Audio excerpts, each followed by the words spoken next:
бидејќи секогаш во отвореното студио 1 се обидуваме да третираме, промовираме и секако разговараме со интересни таленти, уметници, без разлика од било која сфера, да допреме, односно да ви доловиме многу повеќе вака со разговори во студиото за се она што го прават, што е многу интересно, што заслужува внимание. Токму по тој повод, наш денешен гостин е скопјанецот Душан Заевски. Попознат може би за дел од јавноста, ако може така да се каже, по уметноста, јас би ја нарекла, која што ја прави, односно гради куќички на дрво.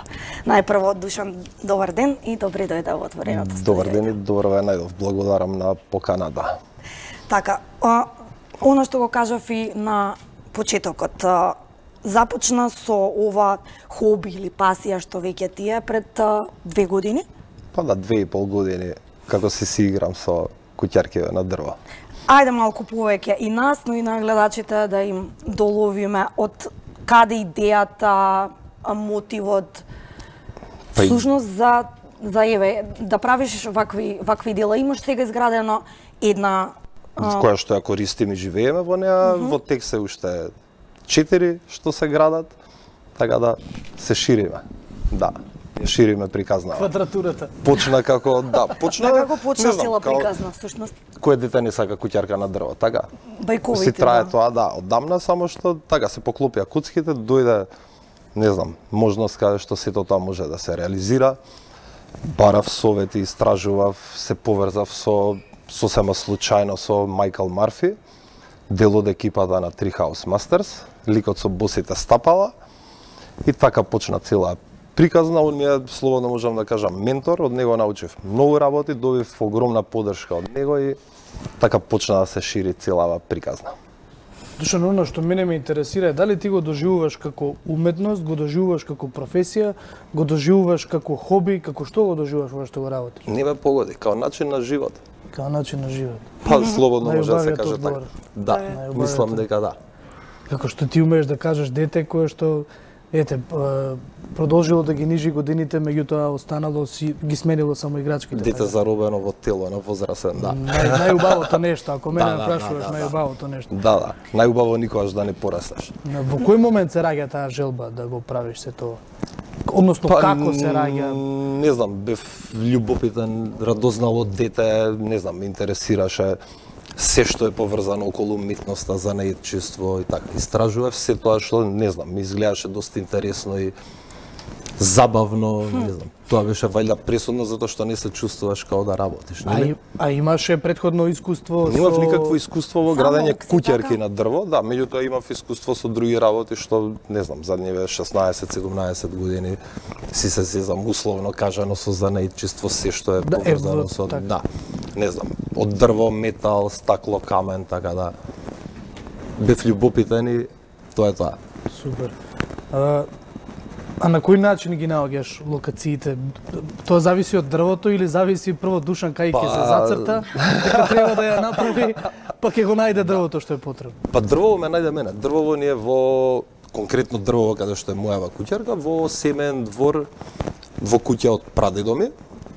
И почнав пред неколку години да го средувам имотов и му ветев на куќарка, на дрвото дека еден ден ќе има куќарка на него. Имав клупа поставено, не знам, 3 години пред да ја направам куќарката и таму почнаа вајда сите идеи, не знам, реализација на планот, гледав, посматрав каде можам да ја поставам куќарката, затоа што не е толку едноставно, нели имам дрво и ќе ставам сега куќарка на дрво. Така. Да. Се зависи од дрвото. Да, освен за свој кејф, онака што би се рекло, што си ги градиш и што те интересира во однос на куќичките, дали може би веќе има интерес од другите, пример, граѓани, да ти се јави некој нарачки, некој за изградба на вакви? Имаме 4 нарачки, ја работиме четвртата, почнуваме четвртата да ја работиме, тоест. Така да, имаме нарачки, тоа се претежно, не знам, родители со многу мали деца, што децата се уште не знаат дека ќе имаат куќарки на дрво, мислам дека воопшто не се свесни што е тоа, да, куќарка на дрво. Да, и во продолжение можете да на приватно видео од Душан да забележите за која куќичка станува збор. Секако во текот на разговорот ќе погледнете и дел од фотографиите кои што ги издвоивме за вас. Оно што е многу важно, Душан, за тебе, ако може така да се каже, слушна и National Geographic, ќе имаш и соработка со нив во плане за да заминеш за Америка следниот. Па требаше минатава година да се реализира сето тоа. Меѓутоа, мојот ментор Майкл Марфи доби син, жена ми е трудна и тоа веќе сме при крај, може секој ден може сега да ми извади од тука. И се договоривме, благодарам, дека тоа ќе го реализираме оваа година, така да октомври, од средина на октомври и цел ноември ќе се дружиме во Америка. Предпоставувам големо задоволство. Да, на моје огромно задоволство, да. Секако. Ќе учам од најдобрите. Она што беше представено на почетокот, се извинувам, кукички. Всушност не се кукички. Тоа се условно кажано кукички, да. Меѓутоа, за да ја добиеме реалната слика, димензиите на таа куќа, може да ги слушнеме. Процесот на изработка, како е, одблиску да го слушнеме каков е целиот процес. Процесот на изработка е индивидуален, зависи од дрвото. Значи, треба да видиме дрвото и све зависи и почнува од него. Значи, на која висина ќе се гради, дали ќе се гради само на едно стебло, дали ќе се врзува на повеќе стебла, така да индивидуално, зависи од дрвото. Па, конкретно мојава, да, комплексно е, затоа што е на 4 засебни стебла, дуваат сериозно јаки ветришта и мора да остане фиксна куќарката, иако стеблата се движат, пошто е на 4 засебни стебла. Инаку, ако е на едно стебло, е малку поедноставно да се изгради. Работиш сам, Душан? Имаш ли помош, можеби, во процесот на креирање или идеи добивање на некој што ти помага од страна, или во принцип индивидуално? One man show. Така? Имам детенце едно што, не знам, последниве 5 години е константно со мене, се труди, го интересира, гледам дека стварно се вложува во целаа работа, он е човечето што е цело време со мене и се труди да ми помогне. Се уште учи, но меѓутоа е еден од ретко добрите дечења што ги сретна во животот, да. Добивам помош од него, меѓутоа се трудам се останато правам сам. Имаш ли нешто дополнително што те инспирира, односно како професија, како хоби, можеби дали еве и некои идни планови размислуваш сето ова да се прошири на некој начин и можеби да креираш некои други дела? Во секој случај, да. Работиме на некој проект што, не знам, рано е се уште да откривам, чекаме одговор до крајов на февруари, така да ако има нешто ново ќе ви известам секако, да, но да, работиме на тоа, да. Сме отворени во секој случај, но она можеби неизбежно прашање бар според мене, бидејќи тоа како би сакале да го слушнеме твојот став. Сметаш ли дека Македонија доволно во Македонија има можност да се развие, да се испромовира или да има прогрес еден уметник или без разлика од млад талент, да речеме?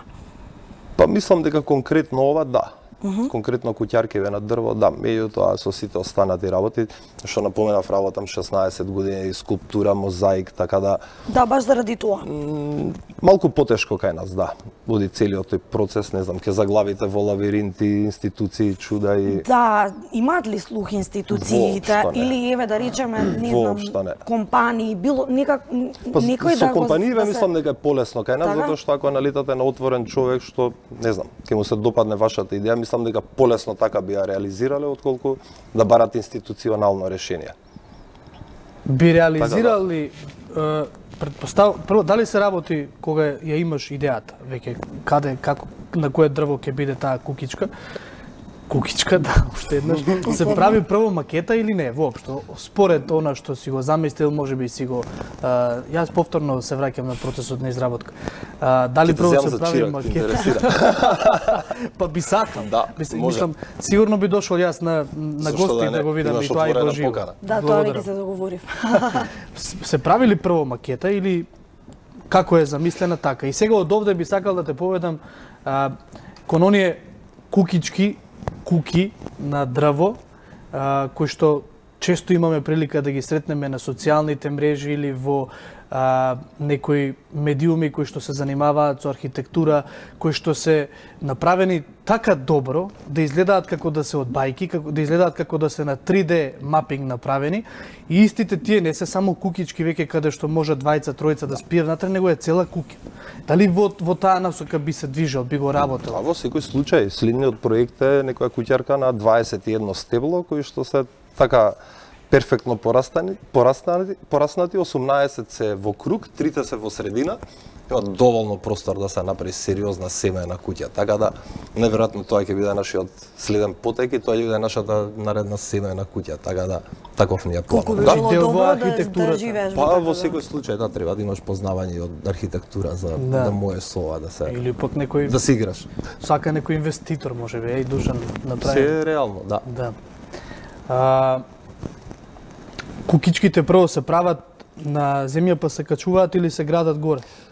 Па зависно пак ќе кажам од дрвото, мојава се градеше на лице место затоа што платформата почна сериозно високо на 8,5 метри и не можеше, дрвото е толку разгрането, има премногу гранки што не може да се подигаат готови ѕидови. Меѓутоа да, има куќарки каде што дозволува да ги склопувам во работилница, да ги расклопим и таму само да ги намонтираме. Така да, пак ќе кажам, зависи од дрвото.